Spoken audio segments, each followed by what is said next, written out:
Hello friends, welcome back to Excel with Ravi. आज की video बहुत इंपॉर्टेंट है क्योंकि आज हम बात करने वाले हैं सेल रेफरेंस के बारे में। अगर आप फॉर्मूला सीखना चाहते हैं, चाहे सम हो, इफ हो, वी लुकअप हो या एक्स लुकअप, सबकी फाउंडेशन सेल रेफरेंस ही है।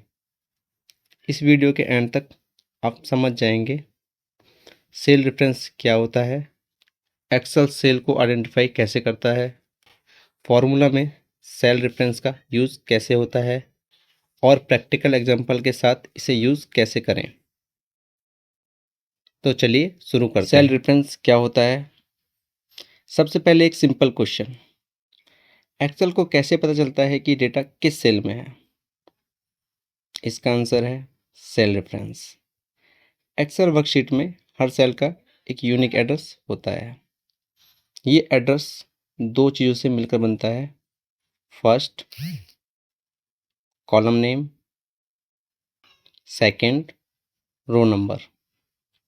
जैसे कॉलम ए और रो 1 मिलकर बनाते हैं A1, कॉलम बी और रो 5 मिलकर बनाते हैं B5, कॉलम डी और रो 12 मिलकर बनाते हैं D12। इसी एड्रेस को हम सेल रेफरेंस कहते हैं। बिल्कुल वैसे ही जैसे हर घर का एक एड्रेस होता है, एक्सेल में हर सेल का भी अपना एड्रेस होता है। एक्सेल में सेल रेफरेंस कैसे देखें? अब प्रैक्टिकल देखते हैं। स्क्रीन पर कर्सर किसी भी सेल पर क्लिक कीजिए। जैसे ही A1 सेलेक्ट करेंगे, ऊपर नेम बॉक्स में A1 दिख जाएगा। अगर C10 सेलेक्ट करेंगे तो नेम बॉक्स में C10 आ जाएगा। इसका मतलब एक्सेल हमें बता रहा है कि हम किस सेल में काम कर रहे हैं। फॉर्मूला में सेल रेफरेंस का यूज़। अब मान लीजिए B2 में क्वांटिटी है, C2 में प्राइस है और हमें टोटल निकालना है। फॉर्मूला लिखेंगे equal to B2 into C2। यहाँ हमने नंबर्स मैनुअली टाइप नहीं किए, हमने सेल रेफरेंस यूज़ किया। एक्सेल ऑटोमेटिकली B2 और C2 की वैल्यू लेकर मल्टीप्लाई कर देता है। इसी वजह से फॉर्मूला डायनेमिक बन जाते हैं। अगर वैल्यूज़ चेंज होंगी, रिजल्ट ऑटोमेटिकली अपडेट हो जाएगा।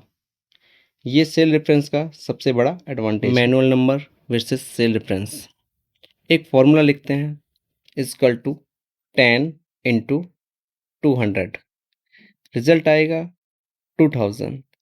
अब दूसरा फॉर्मूला लिखते हैं equal to P2 into C2। Result same हो सकता है लेकिन डिफरेंस समझिए। पहले फॉर्मूला में नंबर्स फिक्स हैं, दूसरे फॉर्मूला में एक्सेल सेल्स की वैल्यू यूज़ कर रहा है। अगर B2 या C2 बदलेंगे तो रिजल्ट भी ऑटोमेटिकली बदल जाएगा। इसलिए हमेशा सेल रेफरेंस का यूज़ करना चाहिए। सेल रेफरेंस का real office example.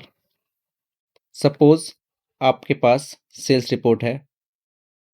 Column A में प्रोडक्ट, कॉलम बी में क्वांटिटी, कॉलम सी में रेट, कॉलम डी में टोटल।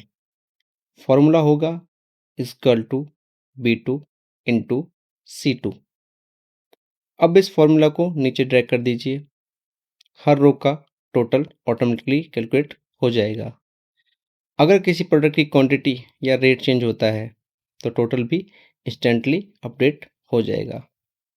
इसी वजह से कंपनीज एक्सेल फॉर्मूला यूज़ करती हैं। इस वीडियो में हमने सीखा सेल रेफरेंस क्या होता है। हर सेल का एक यूनिक एड्रेस होता है। सेल एड्रेस कॉलम और रो से मिलकर बनता है। फॉर्मूला में सेल रेफरेंस यूज़ करने से एक्सेल ऑटोमेटिकली वैल्यूज़ कैलकुलेट करता है और डेटा चेंज होने पर रिजल्ट भी ऑटोमेटिकली अपडेट हो जाता है। नेक्स्ट वीडियो में हम सेल रेफरेंस के सबसे इम्पोर्टेंट टाइप्स देखेंगे। Relative reference, absolute reference, mix reference.